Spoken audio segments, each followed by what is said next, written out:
¿Qué tal? ¿Cómo le va? Les saludamos con especial gusto.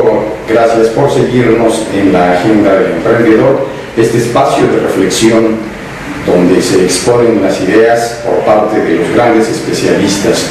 Y hoy precisamente, para abordar uno de los temas claves de la agenda mexicana, tenemos dos grandes invitados que mucho agradecemos su presencia. En primer lugar está la doctora Elena Gianetti Dávila. Ella es desde el año 2009 integrante del Sistema Nacional de Investigadores Nivel 3 desde 1962, es profesora de tiempo completo en la categoría C en la Facultad de Ciencias Políticas y Sociales de la UNAM. Ha colaborado en diferentes instancias gubernamentales y desarrollado un amplísimo trabajo académico. Es autora de diversas obras altamente importantes sobre el tema de la seguridad nacional, la seguridad pública. Colaboró 12 años en el Instituto Nacional de Administración Pública como coordinadora académica. En el plano académico obtuvo la mención honorífica por su trabajo de tesis de licenciatura en Ciencias Diplomáticas y Ciencias Sociales en la UNAM y la distinción magna cum laude por sus estudios de Administración Pública en la Escuela Nacional de Administración Pública en Francia. En el año 2005, la doctora Elena Gianetti obtuvo mención honorífica en su tesis de doctorado en la UNAM por su trabajo Los retos de la seguridad nacional en México en el siglo XXI, y en el año 2007 publicó su libro Institucionalización de un nuevo sistema de inteligencia para la seguridad nacional en México, que obtuvo el premio en el año 2008 a la mejor publicación especializada por parte de la Asociación Internacional de Analistas de Inteligencia. Esta distinción fue recibida por la doctora Gianetti en la ciudad de Boston durante su congreso anual. También la doctora Gianetti ha ocupado diversos cargos de alto nivel en varias secretarías de Estado y en el gobierno universitario. Ha sido conferencista y particularmente ha impartido clases, ha sido maestra de muchos servidores públicos de la administración pública en temas de seguridad nacional y asesora de tesis de maestría y doctorado. También ha participado en eventos nacionales e internacionales, entre los que destaca su reciente presencia y participación en la Conferencia de Ciberdefensa en la ciudad de Praga, celebrada apenas en 2012. Maestra, doctora Gianetti, agradecemos muchísimo la generosa presencia que usted nos da, muchísimo gusto recibirla.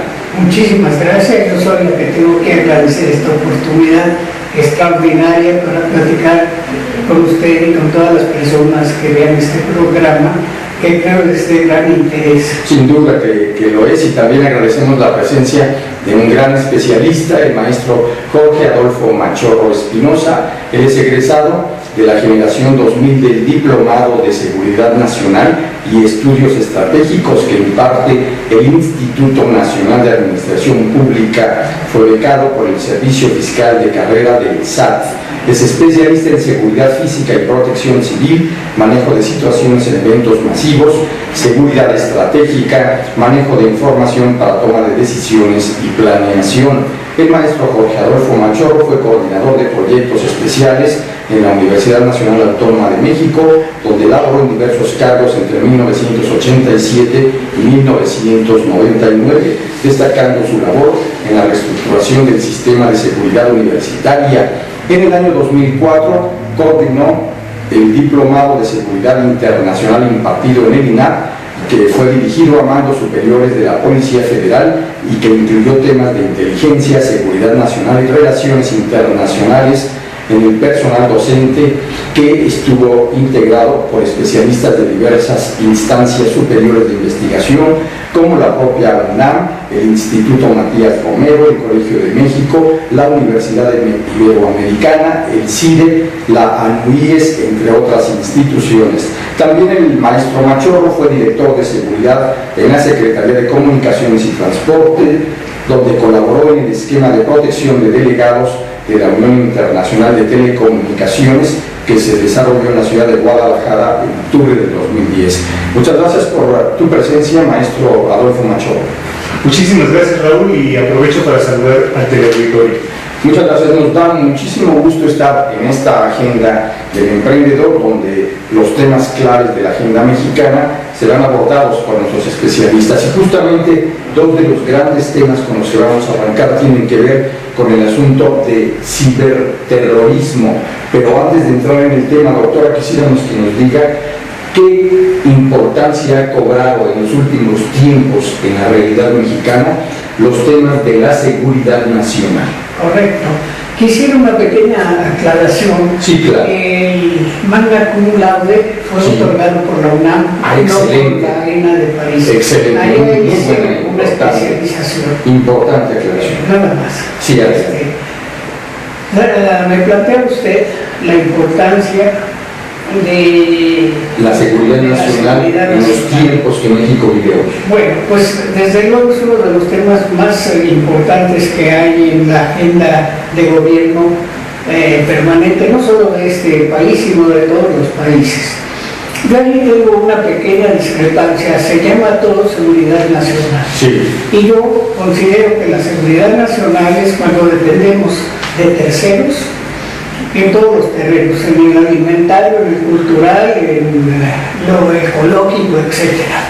Para mí, lo que México ha descuidado mucho en nuestros gobiernos es la seguridad interna, no la hemos desarrollado. Y las demás seguridades pudiéramos llamar la seguridad pública, que es en lo que afecta exclusivamente a una persona o un grupo de personas. Cierto. Pero la seguridad interna es la que involucra a todos, aunque no sean participantes directos, como es el problema de la delincuencia organizada, del comercio informal, de la trata de personas, sí, de la pornografía, que a través del internet ahora es uno de los temas más graves que nuestra juventud está recibiendo. Y esto sería para mí el tema modular que hay que desarrollar en México. La seguridad pública, pues sí, tiene sus decadencia un tanto, pero está en buenas manos actualmente la Secretaría de Gobernación. Así es, en toda esta reestructuración de las instituciones mexicanas dedicadas a la seguridad y la justicia, que están a la espera de dar a conocer las nuevas políticas públicas en esta materia. Y sería muy importante también, maestro Adolfo Machorro, tocar el gran tema que junto con la seguridad nacional tiene que ver con la nueva realidad global en el mundo y que México está empezando a trabajar en asuntos de investigación seria como las que tú realizas. Me refiero concretamente al avance de las nuevas tecnologías de la comunicación, de la información y la manera como están llegando a cambiar de manera frontal, drásticamente, los usos y costumbres de la comunicación y de la forma como interactúa la gente en México. Nada más para citar dos datos, de acuerdo a datos oficiales, en el año 2011, concretamente en el mes de mayo, en México se contabilizaban 40 millones de usuarios de Internet y un año después, en el año 2012, este dato subió ya a 53.4 millones de usuarios. Señalándose también que no se trata de que esté incrementándose el número de los entonces otrora llamados equipos de cómputo, sino que ahora los dispositivos digitales de la nueva tecnología de la comunicación, sobre todo telefónica, ha tenido un altísimo crecimiento, sobre todo en las zonas urbanas de México. ¿Qué importancia tienen las nuevas tecnologías de la información y específicamente hablando las redes sociales en el México del año 2013, maestro Adolfo Machorro? Sí, muchísimas gracias, Raúl. Una pregunta muy atinada y de mucha actualidad. El dato que das de los 53 millones de internautas se combina con otro dato que es el siguiente: al 2013, 96 millones de teléfonos móviles. Eso quiere decir, si comparamos con la población, estamos hablando de aproximadamente 110 millones de mexicanos, que existen 96 millones de teléfonos móviles, no distribuidos homogéneamente, es decir, no hay uno por cada habitante, sino que hay algunos sectores que tienen más, 2 teléfonos, 3 teléfonos, o un teléfono y una tablet, o un teléfono, una tablet y un BlackBerry, diferentes combinaciones. Sí. Y esto quiere decir que la ciudadanía tiene ahora mucho más acceso a precisamente los medios de comunicación que denominamos redes sociales. Y particularmente yo señalaría Facebook, Sí. Twitter y el YouTube. Estos tres medios de comunicación ahora son cotidianos, es decir, ya son millones de personas que entran en estas redes sociales y tienen ya un peso como ciudadanía en diferentes eventos. Por cierto, muchísima gente por fortuna nos está siguiendo en redes sociales, y cosa que muchísimo agradecemos. Por eso resulta muy interesante lo que señalas, maestro Adolfo Machorro.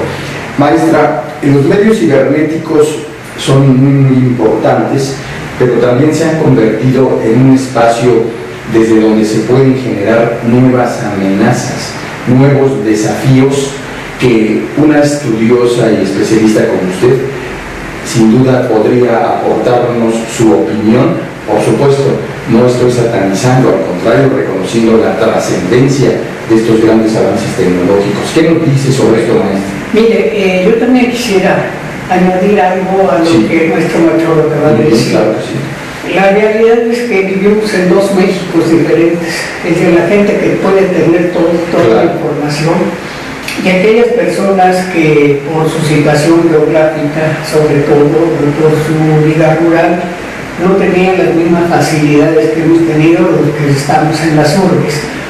Sin embargo, a través del smartphone y de la tablet y de esto, basta con tener electricidad para que ya mucha gente campesina se pueda estar comunicando con familiares o con asuntos que están en las urbes. Y esto está cerrando esa brecha tan terrible que había entre los dos Méxicos, el de los pobres y el de los ricos.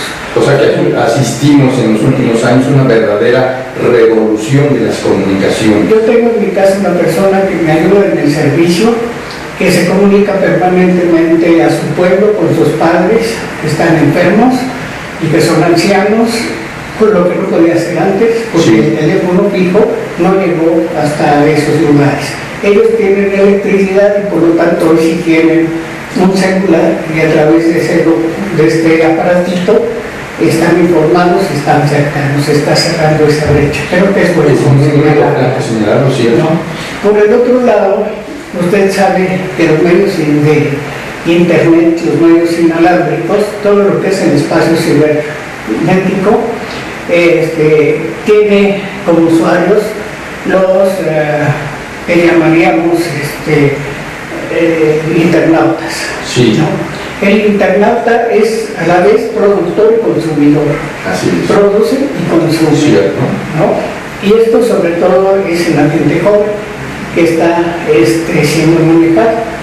Usted tiene muy buenas estadísticas basadas de los datos recientes del INEGI y se sabe que por lo menos la tercera parte de nuestra población son gente joven. Sí. Entre los, podría yo decir, entre los 10 y hasta los 39 años, porque Exacto. podríamos reducirlo. Pero ya en una persona joven la podemos entender hasta los 39 años, puesto que la edad de las personas mayores ya llega a 75 años. Sí. Y ahora, vale decirlo, los niños, las nuevas generaciones, traen, pareciera, nuevas capacidades para hablarse de tú con las nuevas tecnologías de la información a una edad muy, muy temprana. Y en las escuelas públicas y privadas, aún en la enseñanza básica, ya se les exige el dominio de una laptop. Así es, cuando menos.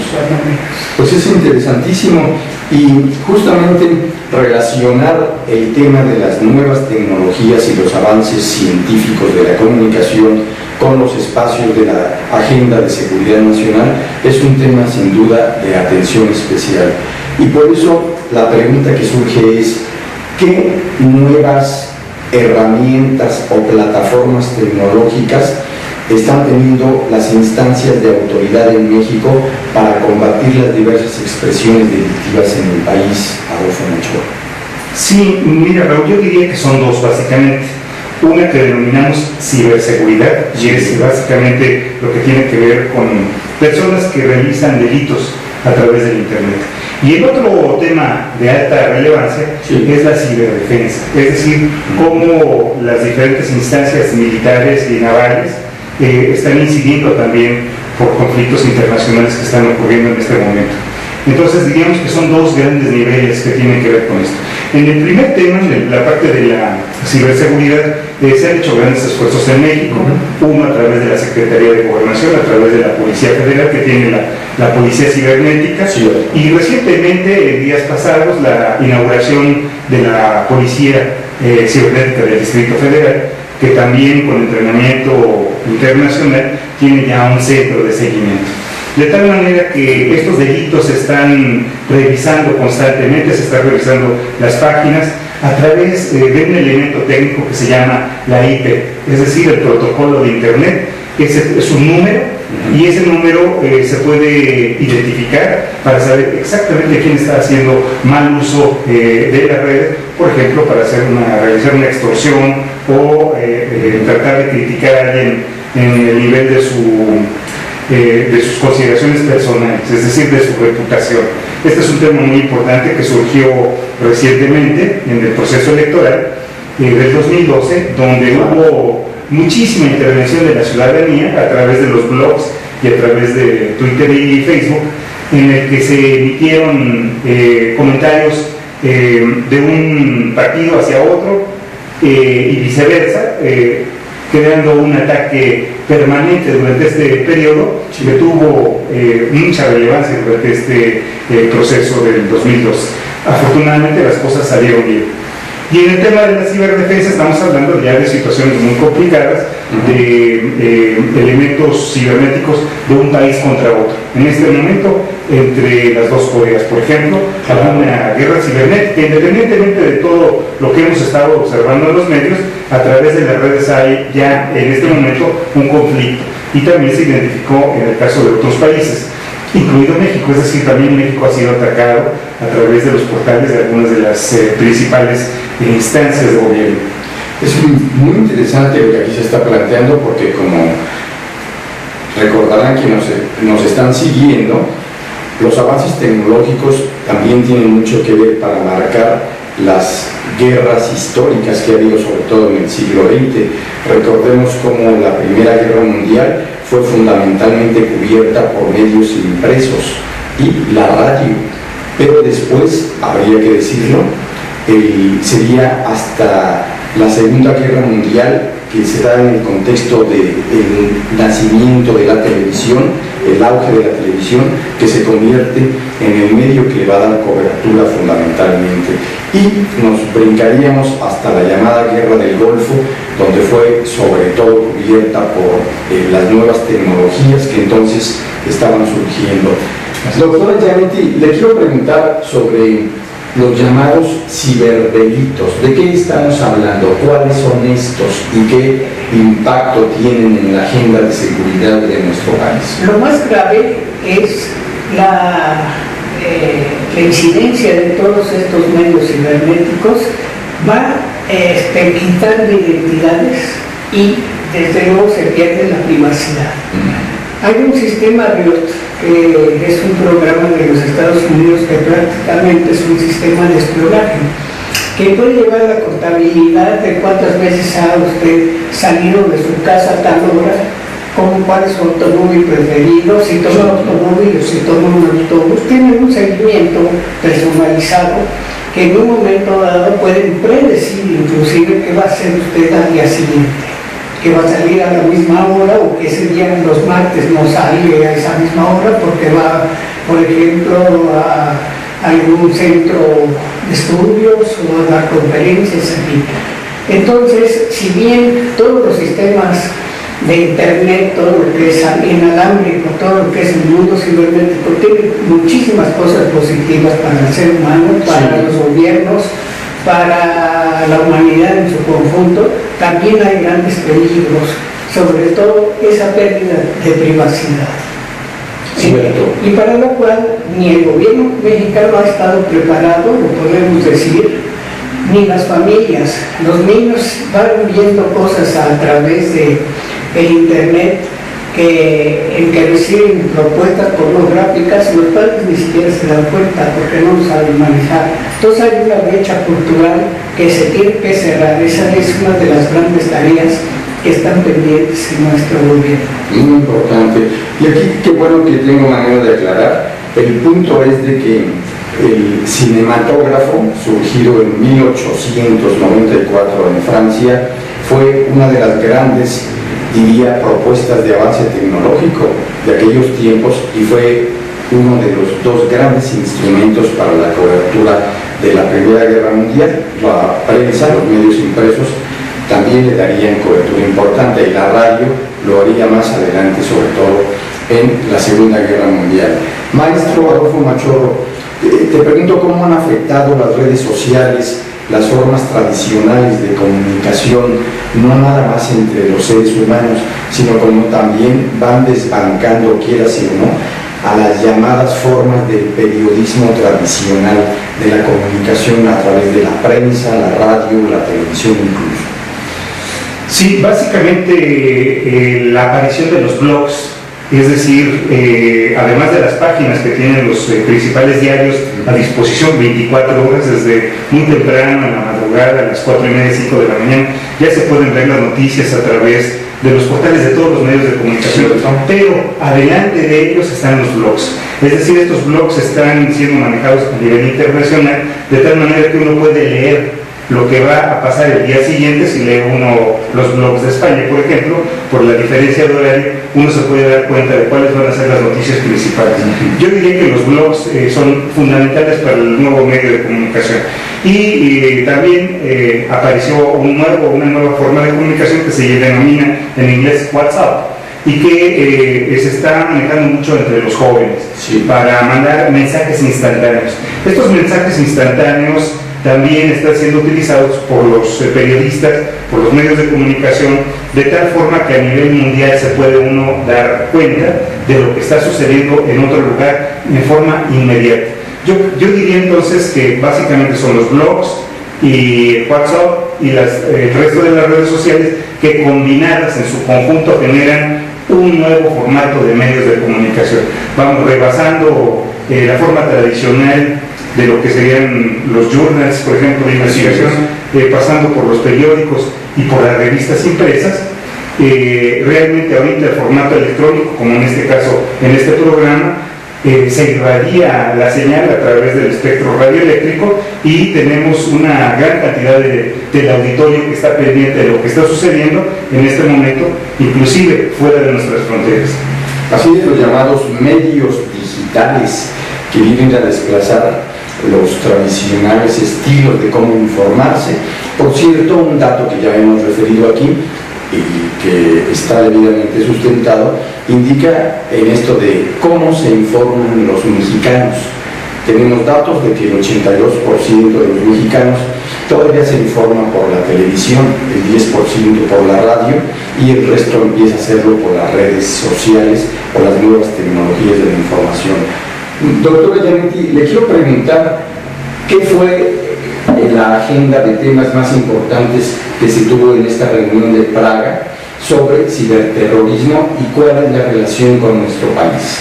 Bueno, sin duda tuvimos la suerte de llevar nosotros un documento que hablaba precisamente de estos temas. Un teniente coronel norteamericano, sí, Mills, en ese momento llevó un libro que, por cierto, tuve el honor de que me lo obsequiara, con una dedicatoria en chino, en donde se explica todo lo que ocurre dentro de un país, de positivo y negativo, a través de todos estos medios, y cómo se puede controlar el ciberterrorismo teniendo información concreta, fehaciente, comprobable, y no necesariamente utilizando medios bélicos, sino medios preventivos. Es decir, en este momento en la vida de las naciones, ya una guerra de carácter bélico antigua es muy remota. Sin embargo, sí hay guerras cibernéticas que hay que controlar y que esto se puede hacer a través de verdaderos análisis, a través de estos medios, como el documento que el amigo Bill tuvo bien demostrarnos. En este momento México está atrasado casi no se conoce. Si usted va a una librería, acabo de estar en una de las librerías más importantes de México, pregunté por un tema cibernético, pero no tienen ni siquiera la menor idea, ¿no? Y es totalmente un peligro ya de carácter internacional, no solamente en materia bélica, sino en cuestión de cultura. Por otro lado, estos medios que sí tienen tantos resultados positivos, también a mi juicio es negativo, porque deshumaniza los individuos, las personas, los niños, los jóvenes, ustedes, nosotros, yo misma. Nos sentamos frente a un aparato, nos comunicamos hasta en los lugares más remotos, nos enteramos qué está sucediendo en África, en Asia, en cualquier lugar, y no sabemos quién está a nuestro lado. Cierto. ¿No? Es decir, estamos perdiendo un sentido humanitario, de convivir en familia, de convivir con amigos, de convivir con los colegas, de sentir la parte social. Y creo que hay que ver cómo llegar a equilibrar esta situación. No se puede negar lo que es positivo, pero tenemos que cuidar mucho que nuestra juventud y nuestra niñez no se vuelvan autómatas. Claro, y justamente sobre todo en los espacios de la agenda de riesgos y de amenazas que pudieran tener las nuevas tecnologías para nuestro país, continuaremos abordando, analizando y escuchando a los especialistas, la doctora Elena Giannetti y el maestro Adolfo Machorro, así que le invitamos a que después de una pausa continúe con nosotros en la agenda del emprendedor.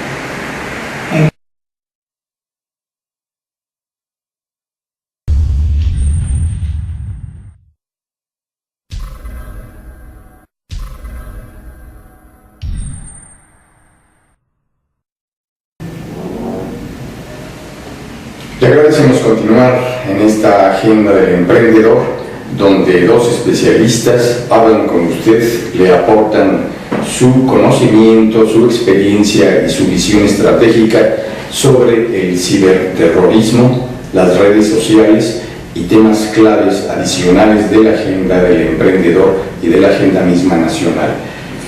Maestro Adolfo Machorro, te quiero preguntar si en México se cuenta ya con un adecuado marco jurídico normativo avalado por el Congreso mexicano, con todo ese trabajo de supervisión legislativa para el avance de las nuevas tecnologías que son irrefrenables en su posicionamiento en el país, o si por el contrario no se tiene todavía esto y es parte de los grandes desafíos. Sí, creo que es una pregunta muy atinada, muy oportuna. Efectivamente se carece en este momento de elementos que permitan tener un control sobre redes sociales, sobre el Internet en términos generales, y ha causado una gran controversia a nivel nacional, inclusive con la nueva reforma de telecomunicaciones, que creo que va a ser muy importante para el país el contar con una adecuada administración del espectro radioeléctrico, dado que en tiempos pasados, en los últimos años, aún a pesar de la gran participación de personas en este medio virtual, no existe un marco que permita por lo menos disuadir a las personas de ataques personales o, como atinadamente lo dijo la doctora Giannetti, el tema de la privacidad. Yo creo que esto es fundamental. Es decir, al momento que nosotros entramos al Internet, inmediatamente tenemos todos nuestros datos ahí en los diferentes buscadores, de tal manera que estamos identificados prácticamente. En el Facebook inclusive está con fotografía y con un historial de cada uno de nosotros, de tal forma que regular el robo de información a nivel personal, pero también a nivel institucional, es decir, la toma de bases de datos de algunas secretarías de Estado. Es muy importante que se definan los controles que va a haber en este nivel de lo que es el Internet. Y también quizás podríamos hablar del otro tema, que es el intranet. Es decir, el Internet vamos por decir, regionalizado, sí, y que no está comunicado con los demás. Sin embargo, hay posibilidades de que ese Intranet que se considera confidencial y apartado se comunique con el Internet y exista el robo de las bases de datos. Yo diría que ese es el otro tema fundamental sobre el que no existe ningún control, ninguna reglamentación, inclusive no nada más a nivel nacional, sino también a nivel internacional. No existe ahorita un consenso. De hecho, en la reunión de Dubái que hubo de la OIT, sí, que se realizó en diciembre del año pasado, hubo un conflicto internacional porque Estados Unidos no estuvo de acuerdo en firmar el acuerdo de consenso que se había hecho en esta materia, lo cual nos lleva a que el tema esté todavía en el aire, es decir, que existe un debate de muy alto nivel que probablemente en el mes de noviembre se toque nuevamente en la reunión de la OIT en Bangkok, Tailandia. Entonces estaremos muy pendientes de lo que se discuta ahí a nivel mundial porque el tema, como atinadamente lo señalas, es fundamental. Pues menudo paquete y desafío tienen pendiente los legisladores de nuestro país para poder trabajar sobre ese gran tema, doctor. Sin estar totalmente segura, sí. Hoy en la mañana salí muy temprano de casa, llegaba el periódico, el diario que yo compro, y se insinuaba ya que el gobierno empieza a preocuparse por lo que sería una legislación cibernética. Algo viene allí, no lo leí, y está muy lejos, me pondría al corriente. Pero ya empieza a ser motivo de una preocupación de este actual gobierno.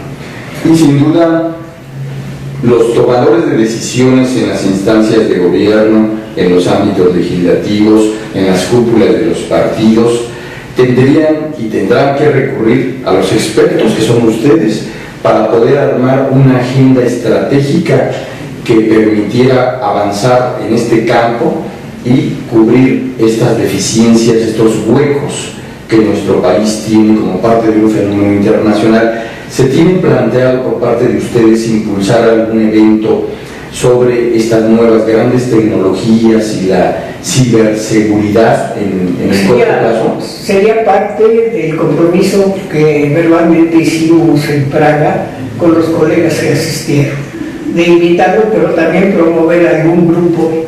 El ejército desde luego debe tener algunos registros ya, sí, de este tema, y desde luego la Fuerza Naval, pero todavía no en la dimensión que lo tienen otros países. Sí. Y por ahí no solamente es una deficiencia de conocimiento, que podemos recibir ciberataques de carácter de información, donde se nos prive de adelantos porque se sustraiga una información importante de una manera poco ética. Claro, ¿no? Y además de muy alto riesgo para los criterios, claro, de seguridad hemisférica y en el contexto de la seguridad internacional. No conozco y creo que no existe en ninguna de nuestras universidades del mundo académico un diplomado especializado en ciberproblemas. Eso es muy importante porque ustedes han trabajado en diplomados en espacios de alto nivel académico sobre cuestiones vinculadas a la agenda de riesgos y amenazas en nuestro país, pero este tema que están planteando obligaría a que la propia Universidad Nacional Autónoma de México impulsara este diplomado. O otros centros universitarios. Hasta en ese momento yo me permitiría manifestar que hemos visto un poco lo individual, sí, pero no hemos visto que tiene una trascendencia muy importante para la política. A través de los medios cibernéticos se tiraron gobiernos en lo que es África Blanca, sí, Túnez, etcétera, ¿no? Egipto y demás. Entonces, el mundo, el contexto político no tiene hasta ahora ningún interés en conocer esto, cuando es un motivo de importancia capital el que la política se condicione por los medios cibernéticos que pueden inducir conductas, claro, ¿no? Y que pueden también decir que eso no se haga porque ya fracasó, simplemente para que no se pueda dar en un ciberataque, cuando sería muy propicio que sí se llevara a cabo. ¿Qué es lo que se está haciendo en el mundo de la empresa? Decir, ¿sabe qué? Ya está fracasando tal compañía, ya se pelearon los dueños, ya no tiene mercado, por lo tanto olvídense de esta compañía y empiecen a consumir, a usar, a enterarse de lo que nosotros hacemos. Y son golpes bajos entre empresarios. Interesantísimo. Y lo mismo puede suceder en el campo político. Claro, por supuesto. Adolfo Machorro, maestro, te pregunto si sería acertado decir que los ataques terroristas del 11 de septiembre del año 2001 en Nueva York y en el Pentágono fueron los que marcaron el punto y aparte, históricamente hablando, respecto a estos temas que estamos abordando de ciberterrorismo. Definitivamente sí, Raúl. Efectivamente, a raíz de los ataques a las Torres Gemelas, un grupo de expertos de universidades, especialistas en materia de comunicaciones electrónicas, hizo una propuesta al presidente norteamericano, y de ahí surgieron las primeras líneas de trabajo que después se diseminaron hacia Europa, hacia la OTAN particularmente, y posteriormente hacia Latinoamérica, para que contemos con elementos que nos permitan enfrentar un ataque de este tipo. De hecho, yo diría, regresando un poquito al tema del aspecto académico que mencionaba la doctora Gianetti, que la UNAM es líder en este terreno, con el diplomado en ciberseguridad y seguridad informática de la FES Aragón. Es decir, existe una base académica que ha estado trabajando consistentemente a través del profesor Leobardo Hernández, pero que sin embargo podría ser enriquecido, como atinadamente se está comentando en el programa, con temas de ciberdefensa. Esos temas particularmente no se están manejando dentro de la currícula de las instancias académicas y profesionales, y yo creo que sería el tema de temas que viene para los próximos años. Y hasta el momento yo podría, como lo ha comentado la doctora Gianetti, decir que no hay nadie en México que esté estudiando esto en forma profesional, es decir, que se esté interrelacionando con los demás países para poder activar una coordinación en el caso de un ataque de este tipo. Es decir, México no podría responder en forma individual o sectorial o como país, sino la organización, como nos lo indicaron en Praga, es regional. Es decir, por lo menos la región de Norteamérica, Canadá, Estados Unidos y México, y también la zona del Caribe, para posteriormente tratar los temas cibernéticos en lo que se llama seguridad hemisférica. Es decir, estaríamos tratando de integrar a la currícula un elemento nuevo que valdría mucho la pena, como atinadamente se está comentando, que se tomara en cuenta, dado los avances que están teniendo ahorita en otros países, y que sí nos tiene de alguna manera relegados operativamente, inclusive porque no contamos con un comando cibernético como se tiene en otros países. Lo observamos con Brasil, que tiene un desarrollo impresionante, son elementos militares, pero que han combinado sus esfuerzos con la academia y con el sector privado. Es decir, no pueden operar en forma independiente, sino se conjuntan las universidades, las áreas de defensa de los países y el sector público. Es decir, las empresas y la ciudadanía también tendría que participar en esto. Es decir, formalizar un sistema de defensa en el caso de que existan situaciones ya de un conflicto internacional, lo que ha estado realizándose en otros países, como por ejemplo en España.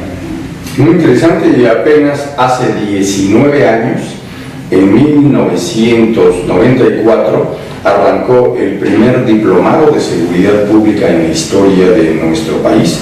Esto fue en la Universidad Iberoamericana. Yo tuve el privilegio de ser copartícipe de las propuestas y los contenidos que finalmente dieron lugar a ese primer diplomado, y después nuestra Universidad Nacional Autónoma de México hizo lo propio en 1998-99, donde yo tuve el privilegio de diseñar y coordinar académicamente el primer diplomado de seguridad pública en la historia de la UNAM.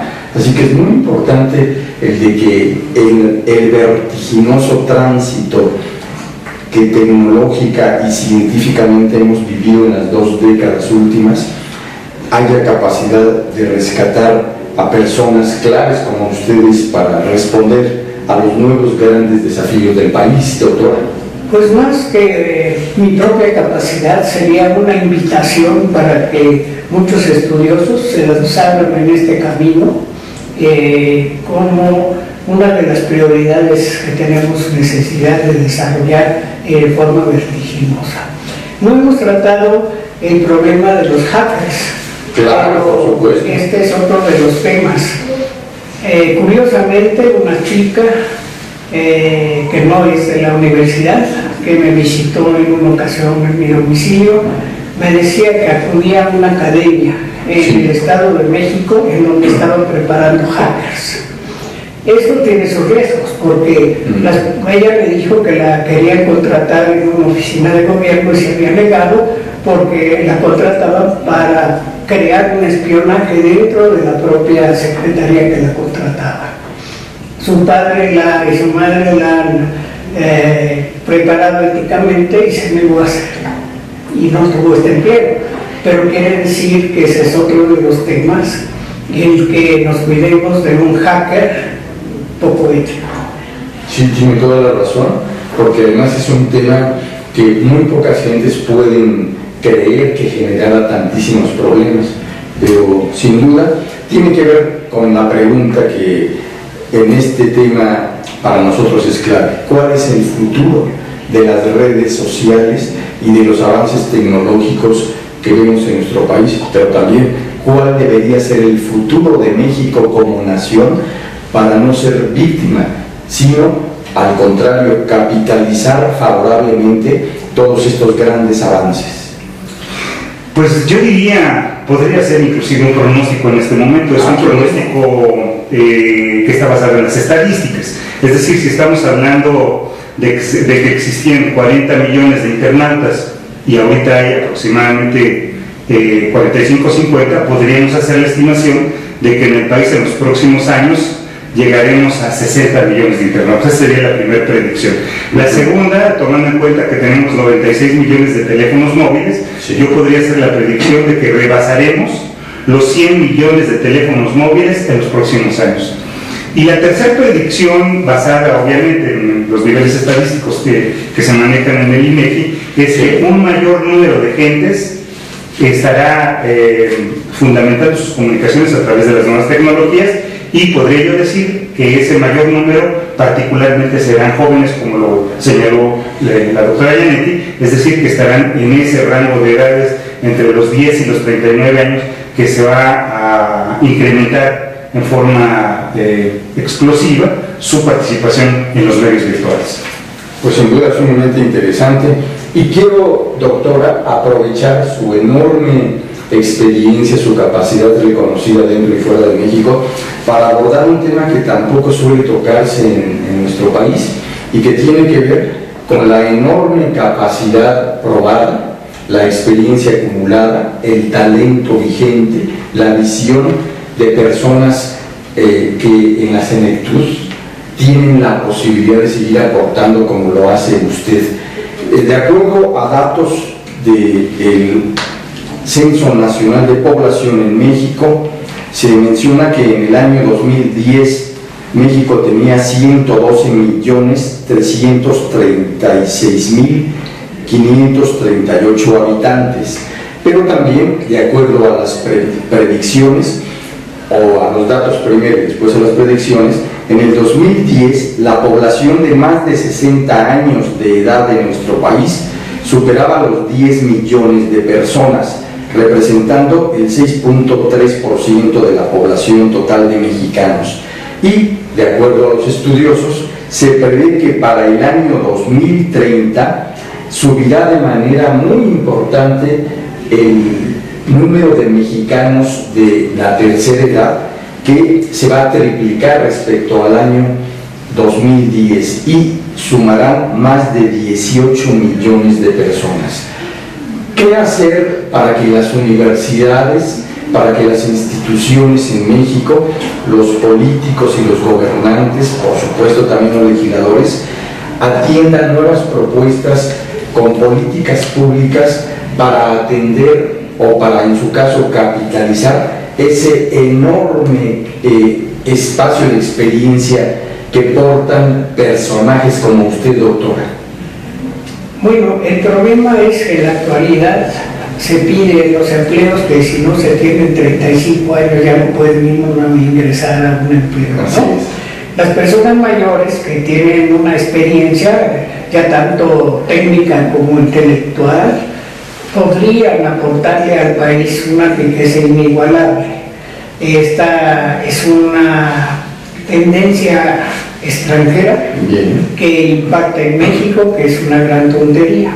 Sin embargo, empieza ya a haber universidades para la tercera edad, para aquellas personas que se desactualizaron. Entonces, una de las cosas que hay que procurar es mantener actualizada a la población a través de los medios de comunicación, a través de la academia, a través de encuentros sociales. Pero el hecho es que las personas que van rebasando cierta edad no se queden atrasadas en conocimientos, para que sean útiles a la sociedad. Efectivamente, la curva demográfica está cambiando. Sí. El hecho de que la familia pequeña vive mejor va cambiando esa estructura. Y tiene muy buenos análisis en la Secretaría de Gobernación, en el área de población, donde la forma se va a ir cambiando, se va cambiando de tal suerte que la base se va reduciendo y va creciendo la juventud y lo que se llama la edad adulta. Claro. Y se va ya en una forma puntiaguda mencionando a aquellas personas que rebasan los 60 años. Bueno, una persona de 60 años, mucha gente se echa a reír, pero la verdad es que es joven, porque todavía tiene 15 o 20 años de vida en donde su potencial físico, intelectual, cultural le va a rendir mucho al país. Y, por ejemplo, en la UNAM yo estoy haciendo un estudio en donde las carreras que enseñamos en la UNAM, y digo enseñamos porque yo me siento parte de la UNAM, tendrán que cambiar, tendrán que modificarse, y los planes de estudios tendrán que tener enseñanzas para personas que ya tengan 50 años y no para personas que terminan su carrera profesional a los 22, 24 años. Claro. Y en 4 o 5 años se reciben y ya no vuelven a estudiar. Es decir, este es un gran problema, que si se descuida la vida intelectual será una carga. Porque aquel joven que ahorita tiene 25 años, se acaba de titular, inclusive un doctorado, si no vuelve a las aulas, será una rémora social para un país que tendrá una densidad demográfica sana. Porque también no solamente la vacunación, los antibióticos, las medicinas y mejores alimentos han hecho que la población sea más sana actualmente. Nacían, si se morían 500,000 niños o jóvenes o personas, la morbilidad, la mortalidad era que crecía el país a 1,5 millones, se perdía 500,000 por las defunciones, pero quedaba 1,000,000 de personas y esa densidad demográfica se desbordó por el año 1970. Tampoco estamos cuidando la curva demográfica y qué hacer con ella. Pues muy importante reflexión la que nos comparte, doctora. Y finalmente, maestro Adolfo Machorro, ¿cuál podría ser la expectativa profesional para las nuevas generaciones cuando ya están los bebés, decíamos hace un rato, ya los bebés, ni más ni menos, hablándose con toda confianza con las nuevas tecnologías? ¿Qué podría y debería hacerse para que nuestro país capitalizara todas estas grandes aportaciones tecnológicas y conseguir que la tecnologización de la comunicación y de los usos y costumbres en general fueran en beneficio del avance de México como nación? Pues yo aquí coincidiría con lo que comentó la doctora Yanetti, en el sentido de que la ciudadanía tiene que aprender. Es decir, no es el uso vamos por decir, sencillo y simple de tratarse con una máquina, con una tablet o con un celular, sino hay que entender cómo funciona, cuáles son los márgenes de comunicación adecuados y también no perder el tiempo, porque hay mucha gente que desafortunadamente tarda 3 o 4 horas en la máquina sin un fin específico, sino para perder el tiempo. Habría que entrenar a la gente para que lo utilice como una herramienta en el complemento de sus desarrollos académicos, por ejemplo, de sus desarrollos escolares para hacer tareas, pero sin dejar de tomar en cuenta que existen las bibliotecas, que existen otros medios complementarios. Es decir, no podemos depender íntegramente de lo que son las nuevas tecnologías, claro, utilizarlas adecuadamente en coincidencia con lo que comentaba la doctora Gianetti, tanto en los niveles de los jóvenes, los profesionales, los que trabajan con redes sociales también en las empresas y finalmente el sector, esta región de la gente de mayor edad que también puede utilizarlas para su beneficio y para el beneficio del país. Yo creo que eso sería básicamente hacer un buen uso y tener un sistema de capacitación de cómo manejar adecuadamente las redes sociales. El problema es que la juventud ahora ya no quiere pensar, ya no quiere guardar en la memoria nada, lo tienen en el aparatito y viven del aparatito. Sí. Entonces, por eso decía yo que se deshumanizan. Yo lo veo con algunos alumnos, inclusive con alguna persona que me asistía en mis clases como adjunto o adjunta, en que cualquier cosa la sacaba del aparato, no la sacaba de su memoria. Entonces se está volviendo el hombre una parte de la máquina, y no la máquina al servicio del hombre. Interesantísimo lo que usted dice, doctora. Y también quiero preguntarle por último, ¿cómo hacer el espacio adecuado, cómo construirlo para que en la edad adulta se siga capitalizando esa visión de emprendedores, de personas que ya con toda su experiencia acumulada pueden aportar, impulsar nuevos proyectos, desarrollar espacios de generación de empleos y demás? O sea, el emprendedor en la tercera edad. Mire, yo pienso, y sería pues una idea personal, que esté en la mente, en la parte psicológica, si uno se siente viejo, ¿no? Sin duda. Yo soy ciertamente muy vieja en cuestión de edad, pero creo que mentalmente, como estoy en contacto con los jóvenes, a través de la enseñanza, a través de asistir diario a la universidad, mi mente se mantiene en diferente edad de mi física. O sea, mi parte psicológica es mucho más joven que mi cuerpo humano.